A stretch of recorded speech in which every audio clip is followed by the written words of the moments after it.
Imagine you ask something like, well, what's the meaning of life? And I would say, well, you should reformat that question, because it's not a good question, because it implies that there's a meaning to life, a meaning. And perhaps there isn't a meaning. You could ask, well, where do people derive the meanings in their life? Well, you tell me, but I'll make a little list and see if you can add to it or object to it. You probably need a career or a job. Well, why? Well, because otherwise you'll starve and freeze. Like, it's a necessity. You have to generate enough to protect you from the elements, let's say, to protect you from privation. That's not a consequence of capitalism or anything foolish like that. It's a consequence of hunger and the need for shelter. Capitalism is an attempt to address that, not to cause it. And you could argue that another system might do it better, but even if you did argue that, you can't lay the necessity at the feet of capitalism. You need a career and a job, partly out of necessity, partly because we need to be of service to other people. We need to be of service to the community. It's a deep need for people, especially if they're conscientious and agreeable. You need to be educated to the limits of your intelligence. You need an intimate relationship. You need a family. You need friends. You need to take care of your mental and physical health. You need to regulate the effects that temptations have on you. And you need some sort of higher order spiritual or philosophical pursuit. Well, those are all socially mandated roles to some degree. And you don't want to demolish them because you're left with nothing. Having nothing is not a good place. It's not freedom. That's foolish to think that. Freedom is the ability to choose between jobs, let's say, not to choose whether or not you have a job. When I was younger, when I was 10 or 12, I used to think that being an adult meant doing whatever you want. It's only when I got older that I realized being an adult actually means having responsibility. A sign of maturity isn't doing whatever you want whenever you feel like it. It's having obligations and responsibilities toward other people. You just made a case for identity as social responsibility and duty. That's a lot different than identity as felt sense. I mean, it's just not helpful to have your identity be your felt sense because it doesn't buy you anything. And you pointed out that for you, there's some peace in fulfilling your roles properly. So you have a number of games which you chose to some degree voluntarily, but which are also socially structured.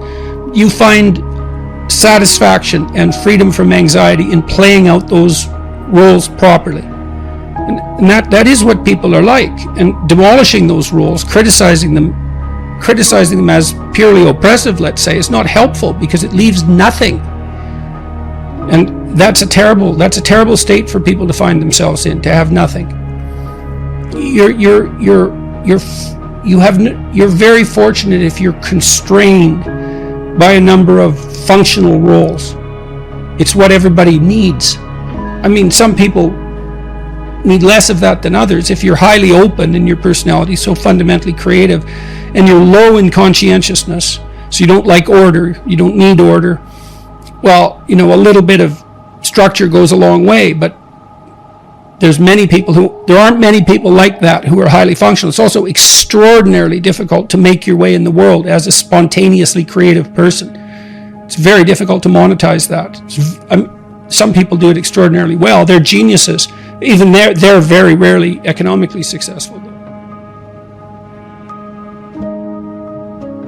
Belief is what you stake your actions on. Well, and there's choice in it too, and that's faith, I suppose. So, for example,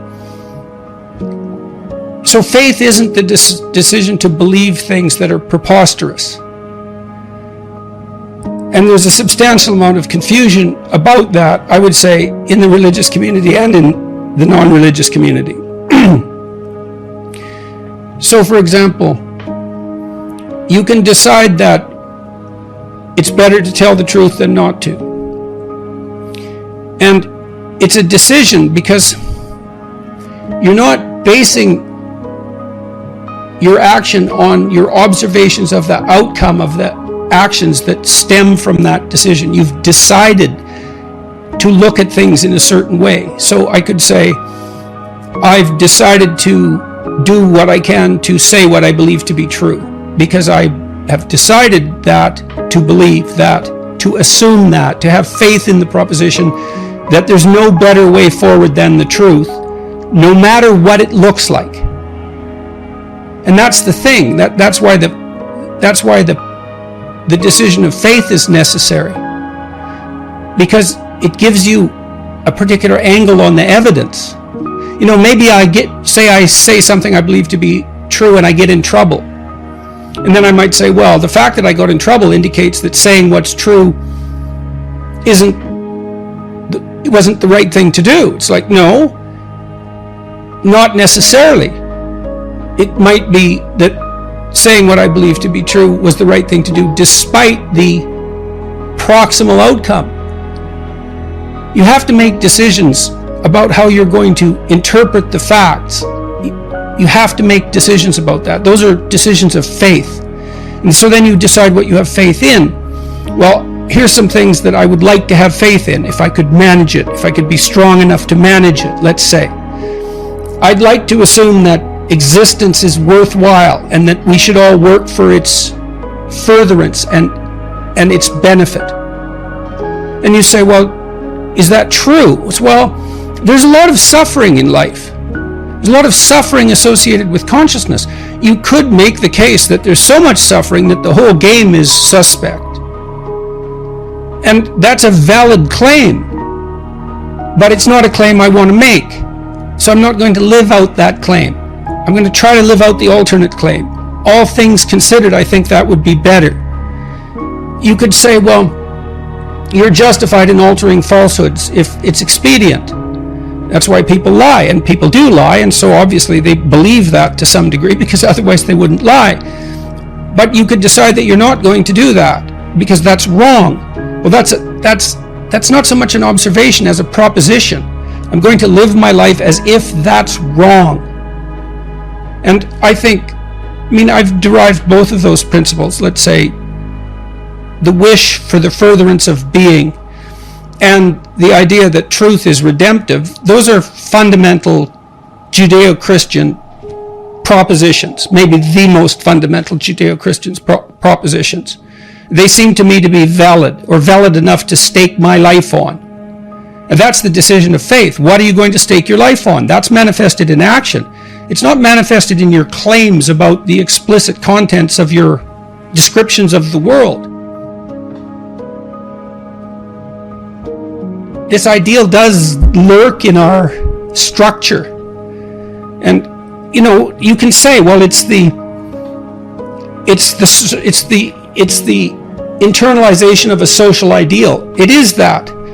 It's more than that, though. It's probably the internalization of a biological ideal. But it's more than that, because why that biological ideal? Why did that manifest itself rather than some other ideal? These are all ideas I'm trying to work out while I'm writing this next book. See, well, I can give you a bit of a prodrome of that. Men, roughly speaking, gather together in groups to accomplish tasks they regard as significant, important. And they vote among themselves, so to speak, as to who they'll elevate to a position of status and authority. The men are constantly getting together, deciding amongst themselves who they're going to hoist up on their shoulders and carry cheering out of the stadium. And women peel from the top of that. And so the men vote on the best men, and the women select them. And that's our evolutionary history. That's sexual selection. We're participating in the joint creation of an ideal that's negotiated between the sexes. And I think that's undeniable biologically.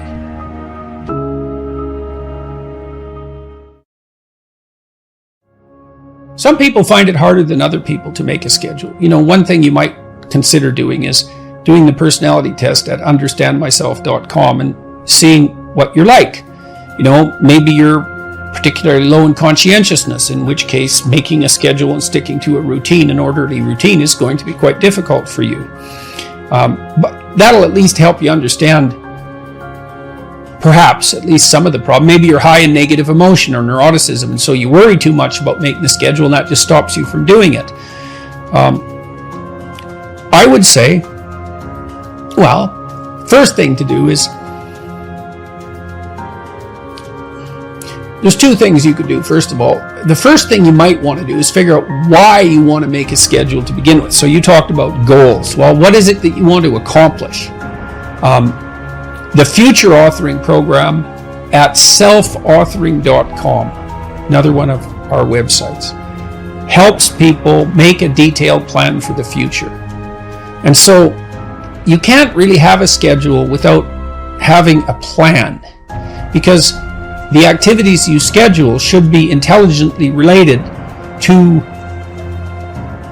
goals you wish to achieve that are important to you. And so you need to have goals that you wish to achieve that are important to you, and you have to know what they are.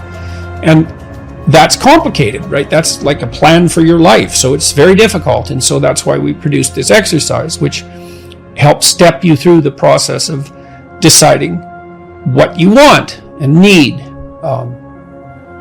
There's a present authoring program there too that helps you identify your virtues and your faults. And part of your plan can involve capitalizing on those virtues and rectifying those faults. And so that can be an interesting addition to this process. But in any case, you have to figure out what you want. And then you have to figure out how to decompose what you want into actionable steps, right? And those would be the sorts of things that you could put in a schedule. Now, that would mean that your schedule would hypothetically consist of things that maybe you don't exactly want to do, although that would be good, but at least you understand the importance of doing and are therefore somewhat motivated to do. And then you need to break those steps down into small enough increments that you're highly likely to undertake them. So for example, this is a trivial example, maybe you have to do a report on a given topic for school, and you're not very good at that. Well, maybe you could go to the library one day and just check out the library. That might be enough. And then maybe you could go to the library and take out a book, and then maybe you could open the book and look through it. Those would be on different days. And then maybe you could sit down and read the first page of the book. And if you can't do that, then the first paragraph.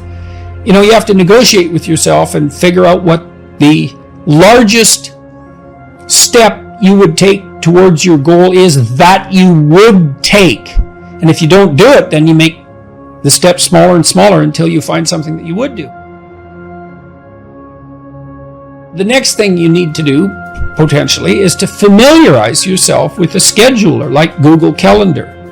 So the first thing to do is open it, and then maybe to figure out how to put in a task and then a repeating task. And might be a pretty simple one to begin with. It's like, well, why don't you list waking up and specify a time, or going to bed and specifying a time, an approximate time anyways, or put in the schedule when you eat.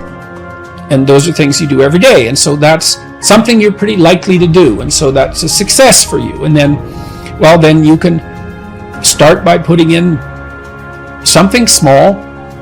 Maybe you need to read, maybe you need to exercise, maybe you need to have a social event with people. Maybe you need to watch TV, a movie, whatever. It doesn't matter what it is. Hopefully it's something you want to do. Put it in the schedule. And you could start by scheduling the things that you would like to do. So you can imagine, well, I like going out to movies, I like going to the mall, I like hanging around with my friends, I like watching TV, I like reading a book, I like listening to music. Well, then schedule those things. And so then you think, well, that means I'm forcing myself to do them. It's not that. It's that now you're allowing yourself time to do them, right? So the schedule becomes a means of you getting what you want instead of an external jailer who punishes you every time you deviate from requirement. So you have to make friends with the schedule, and the schedule has to be your friend, your ally. I shouldn't use that word, but you know what I mean. It should work for you and not against you. It's not You're not generating an external tyrant. You are generating something that you could be held to, and that's be responsible to, and that's not necessarily a bad thing. It can be somewhat burdensome, but it's not necessarily a bad thing. But generally, you should approach it as if this is something that will help you get what you want. And it's also a pretty good way of controlling anxiety, because one of the most common sources of anxiety is just not knowing what to do. And people often think about that as boredom, and it is boredom to some degree. It can be, but it can also be very anxiety provoking. It's like, well, what should I do? I don't know what to do. Well, I have to do something. There's all these things I could do, and I don't want to make that decision every hour. So a schedule that you design, that you like, can be an incredible relief. And one thing we do know is that conscientious people tend to be lower in negative emotion.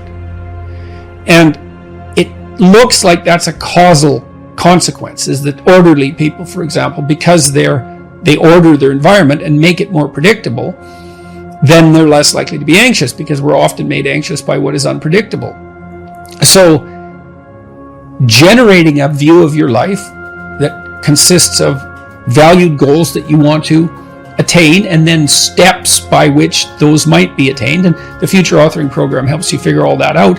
Well, then you can ally that with a schedule, and then not only do you know what you're doing, you know that what you're doing is moving you towards something you want, and that's rewarding. And having your time structured like that and attaining those goals is pleasurable and anxiety reducing. So, that's a pretty good deal, all things considered. And you can start stupid and slow. Like I said, just throw some things in that you're pretty likely to do, and fill in the schedule with broad strokes. And then as you get familiar with it and comfortable with it and maybe even happy with it, you can fill in the details and start to use it in a more sophisticated way. Everyone I know who's accomplished, almost everyone I know who's accomplished, does structure their time explicitly in that manner. They've learned to do that over the years. Now, not everyone does that. Really, really entrepreneurial people might have a harder time with it, especially if they're low in conscientiousness. But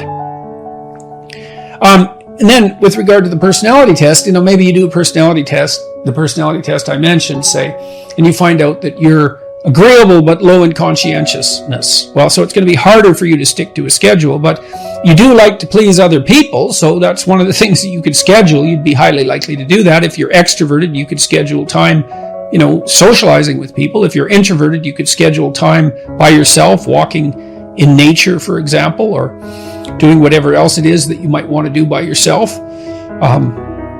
If you're open, you could schedule in creative time, and then you'd be motivated to do those things. So you're having a hard time disciplining yourself. That's par for the course. Like I said, really conscientious people are more inclined in that direction. But it's hard to discipline yourself in relationship to a goal. It's like training a cart horse to pull a cart. It's difficult. And so you start with little things, and maybe little things that you want to do, and then you can proceed to harder things that you don't want to do so much, for their extrinsic or intrinsic utility, but you have to do them because they're related to something important. You'll get disciplined across time if you do that, and incremental improvement that's sustained is extremely powerful from the perspective of transformation.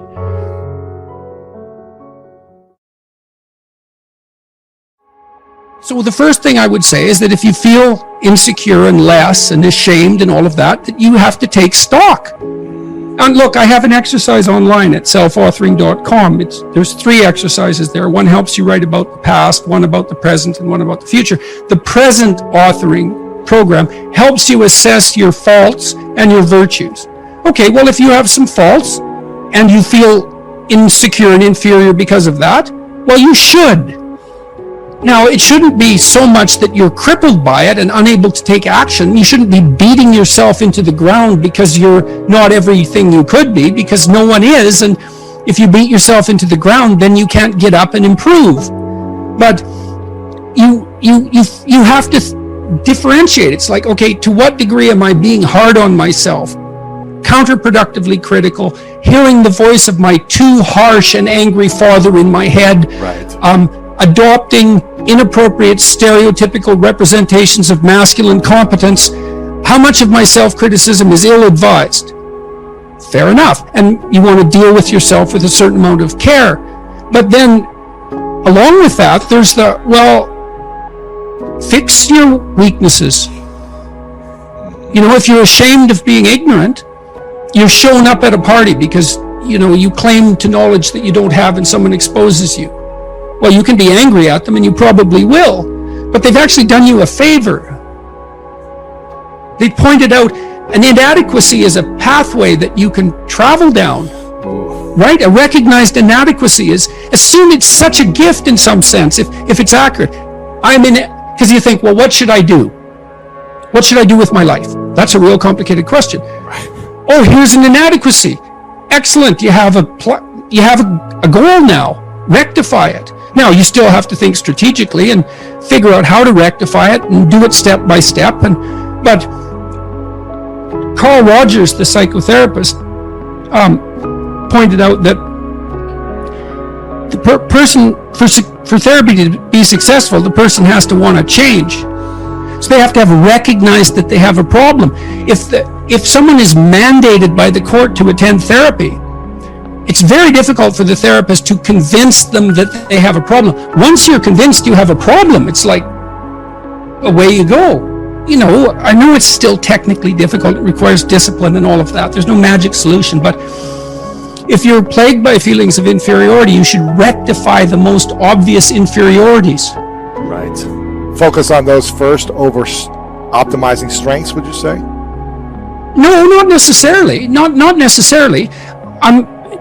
And you don't have to redress I'm a terrible jazz musician. You know, it's not a thing where you hold shame around or like. Well, it's not an impediment. Yeah. I would say that you have to rectify an inadequacy when it's clearly an impediment to your goal, or you have to shift goals. But if you're shifting goals because of an inadequacy-related impediment, then you have to ask yourself: is your desire to shift the goal reliable, or are you just taking the easy way out? You can protect yourself by picking a different goal that's more difficult. That's a good mental hygiene practice, because sometimes you should switch goals rather than rectifying inadequacies. But you can fool yourself then, and that's not good. And if someone is goalless, lazy, unmotivated, not sure what they want to do, what would be a few key steps to get started to turn their life around or to find the motivation for something greater than where they're at? Well, I think a fair bit of that's probably to be found you can find it in shame, you can find it in guilt, you can find it in conscience, you can find it in anger, you can find it in interest and engagement and beauty. There's lots of pathways. If you're angry about something in the world, well, you know, that's an indication that that's in some sense your problem, right? It's speaking to you in a moral sense. This shouldn't be that way. Well, maybe you're the person who should do something about it in some manner. Maybe it'll take your whole life to figure out how to do that. But it's bothering you for a reason. So the negative emotions can be a pathway to transformation. I'm not trying to romanticize them. They can crush you completely and leave you with nothing. Yeah. Right? For sure. And they can go badly astray. But shame, that's a good one. What am I ashamed of? Well, can you fix any of that? Because you might ask yourself, let's say you're so ashamed and so crushed that you're nihilistic and you can't see any hope for life. You're just done. You might think, well, what if I was less ashamed? Like, I'm not going to jump off the bridge today. I'm going to wait a year. I'm going to work on these things that I'm ashamed of. And just see, like, does my life improve enough so that I'm not so bitter about it now, or I'm not so hopeless about it now? And my experience has generally been that works. It works. And then some of it's practical knowledge too. It's like you can get a really long way with very small changes, incremental changes, micro habit changes. So aim low. Don't have big goals or big transformations. Well, you can, but the problem with a big goal is that it's daunting enough so that it might paralyze you, and there's a high probability of failure. And so imagine that you're your own child. Okay, now imagine you love this child, and you would like him, we'll say him because it's you and I talking, to succeed. Now, you have an ideal for this child. You would like him to grow up to be the best he can be, better than you, the best man he can be. That's what you want for your son, if the good part of you is talking. Yeah. You definitely want him to be better than you are, but you want him to be the best he could be, if your vision is unclouded. Okay, but then you offer him a goal. It's like, well, do this. Well, can he do it? Well, if he can do it without a second's thought, there's no challenge in it. There's no developmental impetus. It's not in the zone of proximal development. You want a goal that you can do, but that requires some improvement on your part. Because you want to attain the goal, that's satisfying, but then you want to make yourself into the thing that can attain goals. And so you want to push yourself. Yeah.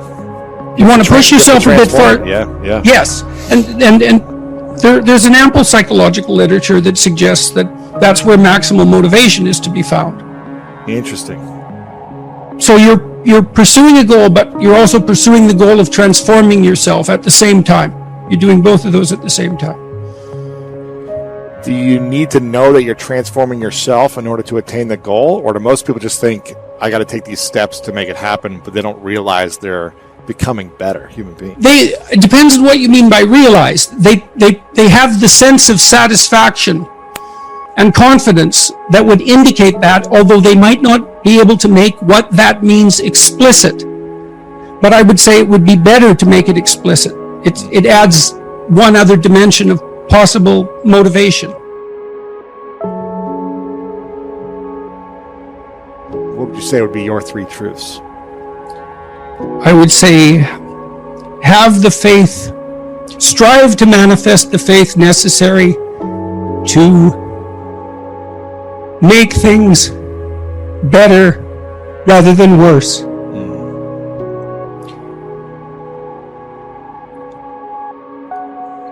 Pray that you have enough terror to be frightened out of your own deceit.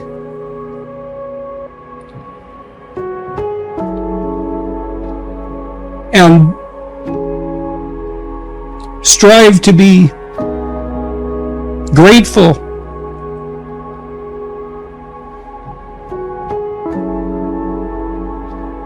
regardless.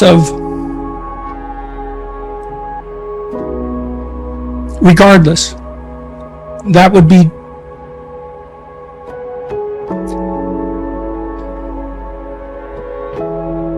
that's good enough.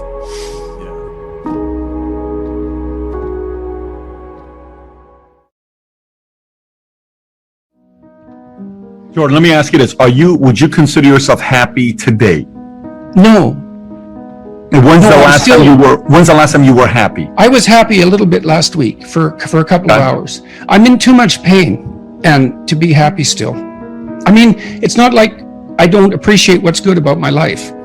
I do appreciate it, and I remember it consciously all the time. And my wife and I remind each other about it constantly.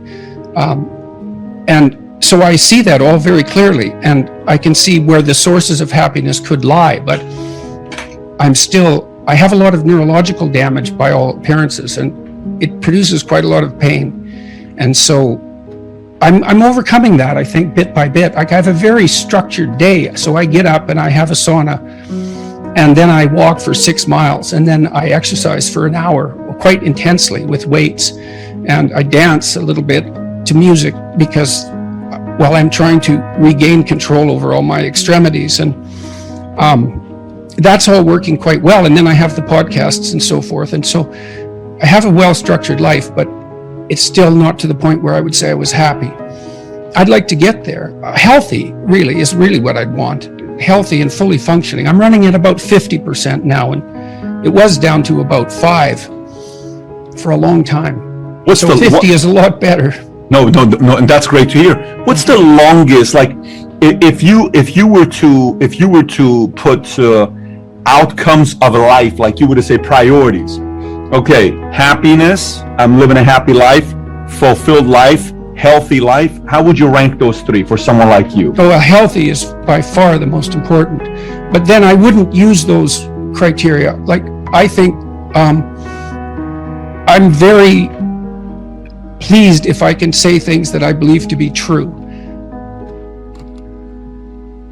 I've written about this, said pursue what's meaningful and not what's expedient. And I would also say that it's useful to say what is true rather than to craft your words so that you get what you want. And part of the reason for that, there's many reasons, but part of the reason for that is that it's unbelievably adventurous. You have no idea what will happen if you just say what you think. And my experience has been that the consequences are absolutely overwhelming. Always, constantly. And, when I go into a talk like this, I don't have an outcome in mind. I don't want to make a fool of myself. I don't want to say something stupid. I want to engage in an interesting conversation, but I'm not trying. I don't have an agenda other than that. But it's just to say what I feel in the moment as clearly as I possibly can. It's so adventurous to do that, and it's far better than pursuing a more narrow goal that might be wrong. And so there's an adventure there and I think one of the things I love about the long form video format is that it enables people to engage in the mutual exploration of truth, the revelation of truth, the discovery of truth. And it's so interesting too that people find that compelling and exciting and watch it and want it. Do you ever catch yourself asking, oh man, maybe I'm in too deep of being this worried genius and I've lost a bit of my happy simpleton? Well, I certainly experienced that when my health broke down. And the reason for that was that I not only did I get sick, my life fell apart because I couldn't do anything that I used to be able to do. I couldn't listen to music. I couldn't read. I couldn't write. I couldn't think. I couldn't do any of them because everything that I had done was complex and difficult, all the things that I engaged in. And what I did realize was that left me vulnerable on a certain front, because if I wasn't in peak health, let's say, I wouldn't be able to do those things. And so, that's why I'm walking now, for example. I said I walk 6 miles a day, and I do that every day. It's very simple. And I've played a lot of ping pong, and I've always liked that, but I never played that much, but I liked that. And there is some utility in having things around that are rewarding and good for you, that are less complex. I would say, though, that with regards to the conflict between, let's say, miserable wisdom and happy ignorance, is that there's different forms of rewards to be found in different places. You can think about this even in terms of personality. One major personality dimension is extroversion. And the reason for that is that we have a pleasure circuit, and how active that is varies between people. That's what causes variation in extroversion. And we generally equate happiness with the activation of the circuitry that's associated with extroversion. And drugs like cocaine and amphetamines activate that circuit. But there's another personality dimension, which is openness. And openness is the creativity dimension, and there's pleasure to be derived from that as well. And so that's philosophical exploration and literary experience. And I suppose when you go to a movie, you experience a blend of those two things, especially if it's a rather complex movie. So there's different forms of engagement or pleasure to be found, and some of them are more akin to happiness, and some of them are more akin to meaning. And sometimes they come into conflict, but I think all things considered, they work best when they're working together. And I do strive diligently to and I think that this has really been brought home to me. Look, I couldn't sit down. I literally couldn't sit down for almost a year. So I lost the ability to sit down. I had fantasies for hours of being able to sit by a fireplace and just not move, because I had this condition called akathisia, which is, I learned how valuable it is to be able to sit down. And now when I sit down and nothing is happening, I'm taking stock of that and noticing what an unbelievable gift that is. And it is really useful to maintain your ability to see what you have that you've taken for granted, because you can lose everything. You can lose things you don't even know you have. I had no idea that you could ever lose the ability just to sit down, but you can. I wouldn't recommend it. So I'm more appreciative, I would say, of simpler things than I was. I'm more appreciative of other people than I was. I'm probably more grateful, all things considered, than I was. And hopefully that will continue developing. I have no contempt for happiness. I tell people, don't pursue happiness, pursue meaning. And I think that's true. But if happiness comes along, it should be welcomed. And if you're ever somewhere where that's happening, you should notice it and be grateful for it and enjoy it. And that's for sure. When someone stops me on the street, and that happens all the time, they're usually shy and tentative about stopping me, and usually very, very polite, almost invariably. So it's never a real imposition. And I always ask people, if they say that they watched a lecture and it helped, I always ask them why, what helped. And so I had 3 guys this week tell me, they said, well, I was comparing myself to what other people had achieved and always coming up short, and that was hurting me. It was making me envious, let's say, and disheartening me. But then I learned to reward myself for small improvements over who I was. And I thought, well, that's really important, because you are comparing yourself to the right person then, and now you're rewarding yourself, you're encouraging yourself for taking the steps that you can take. It's really important to do that right. And now I know that that's important to my listeners, and so I'll try to formulate that concept more accurately and communicate it more clearly. It's a great privilege. It's a great privilege to be able to do this with the podcasts and the books, and it's great. It's great.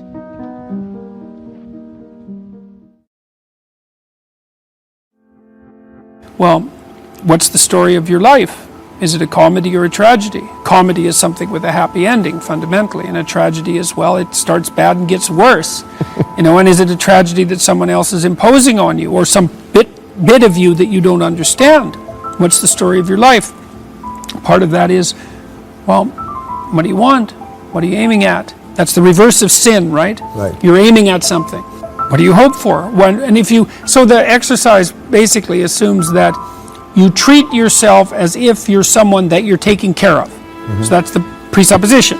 You're valuable, despite your flaws. It would be okay for you, and maybe all right for the universe as a whole, if your life wasn't any more wretched than it has to be. So we could set it up for that. Right. Okay, so now, if you were looking 3 to 5 years down into the future, and you could have what you needed within the bounds of reason, what would it be? What do you want? What do you want from your family? What do you want from your friends? How are you going to educate yourself? What are you going to do for your career? How are you going to take care of your mental and physical health? How are you going to resist temptation? What are you going to do with your time outside of work that's productive and meaningful? You get to have it. It's like knock and the door will open. Okay, you've got to knock first. Well, and then you got to pick the door. And I really like this because it is, you cannot catch something you're not pursuing. So now, if you're pursuing it, that doesn't mean you'll catch it.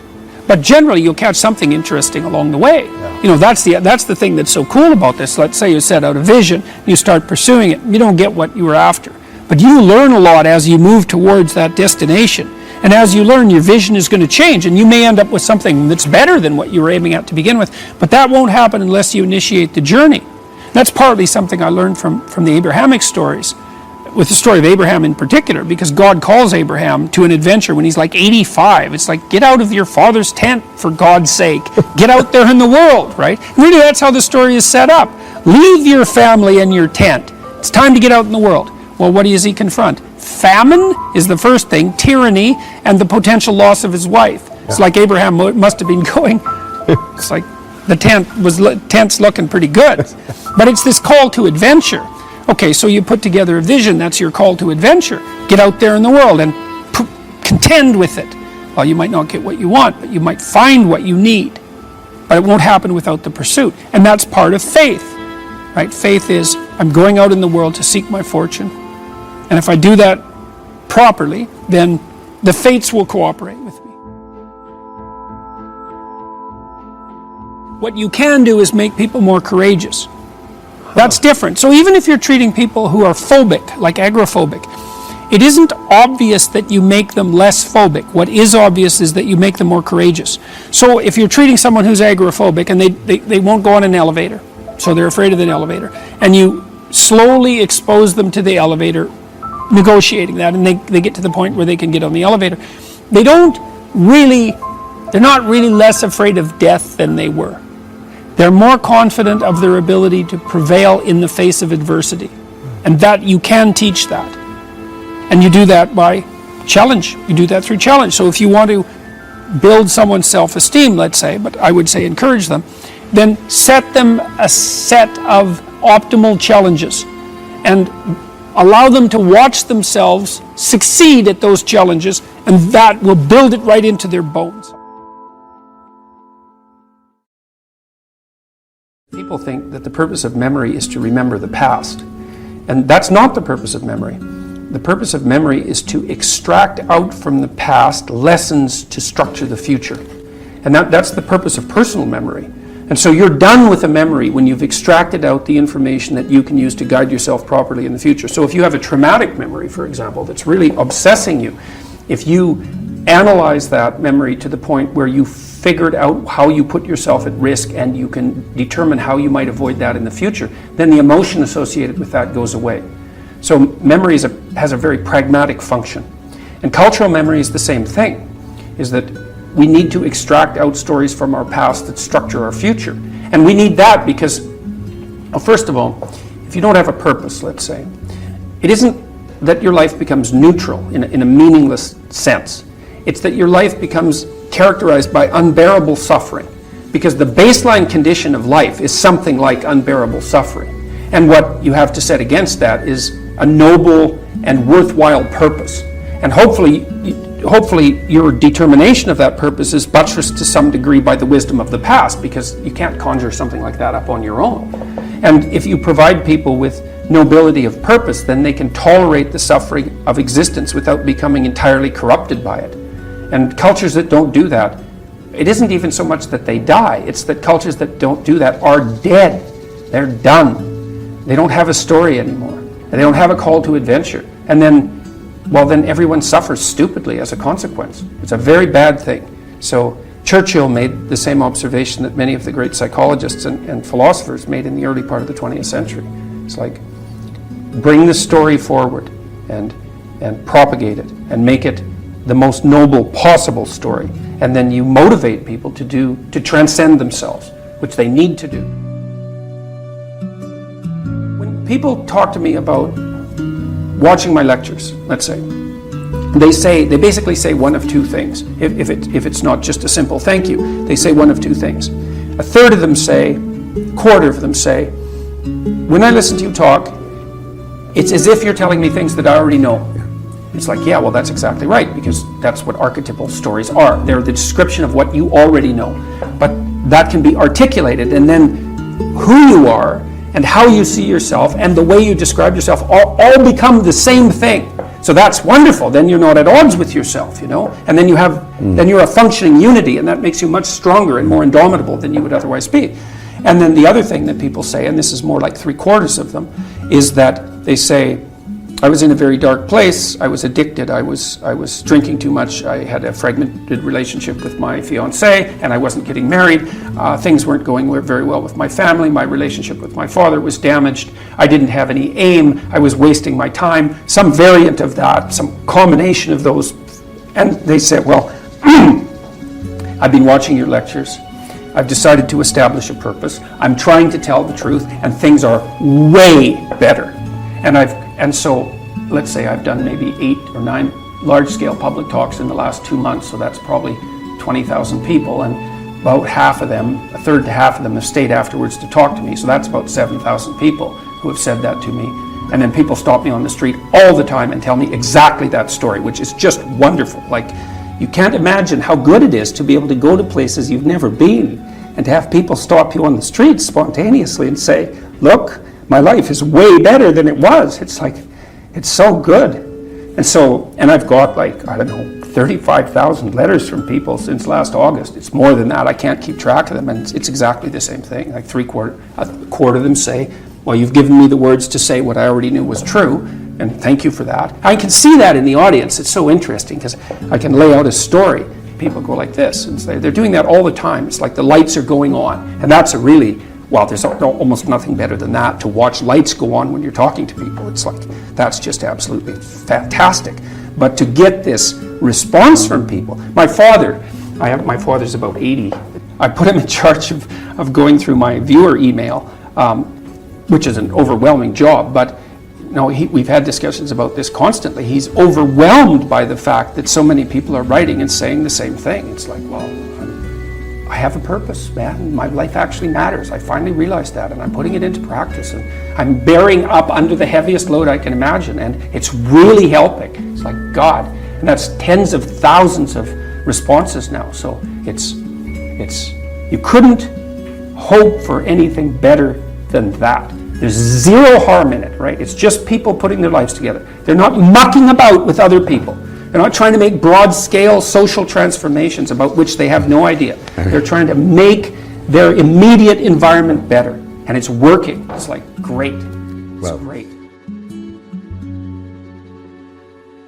A journalist asked me why people are responding so positively to what I'm saying, the young men, for example, and I thought, why? Yeah, that's a good question. He says, well, I'm actually on their side. I'm really happy that they're not wasting their lives. I'm really sad to see that people are disenchanted and nihilistic and depressed and anxious and aimless and perverse and vengeful and all of those things. It's terrible. And then to see people question whether that's necessary and then to start to rise out of it. It's like, it's so fun. Like last night, I was after my talk. It's overwhelming.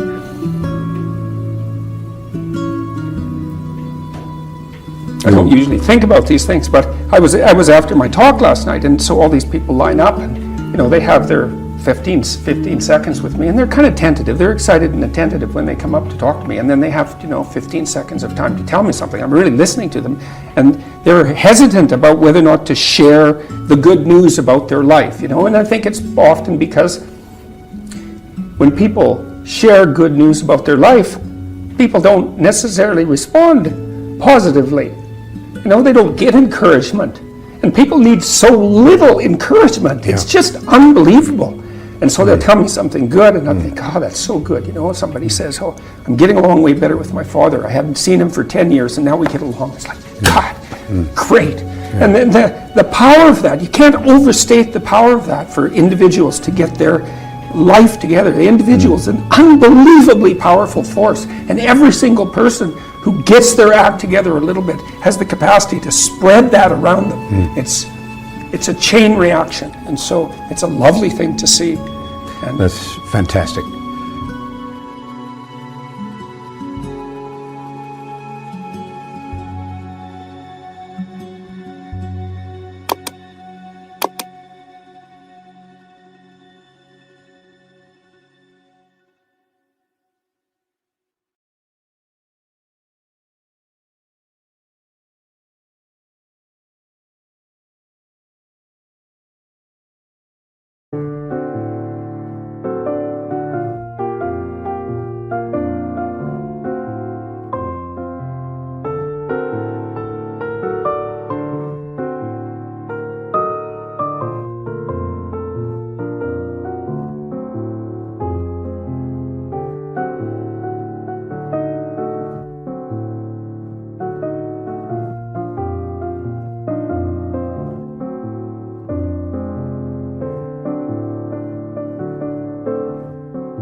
Anh đã yêu em mất rồi.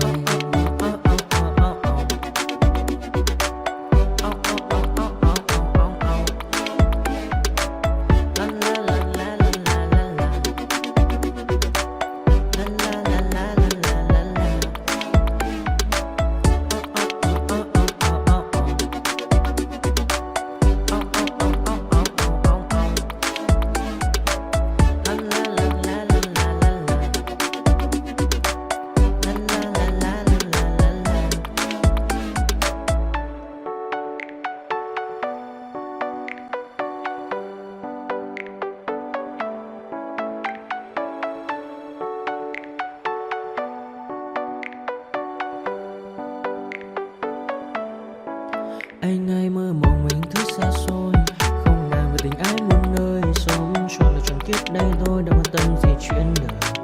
Thế mà lại nằm tương tư, ông tầm bà mũi xe tơ. Đêm nằm trộm nhớ mơ mơ về ai.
Thank you.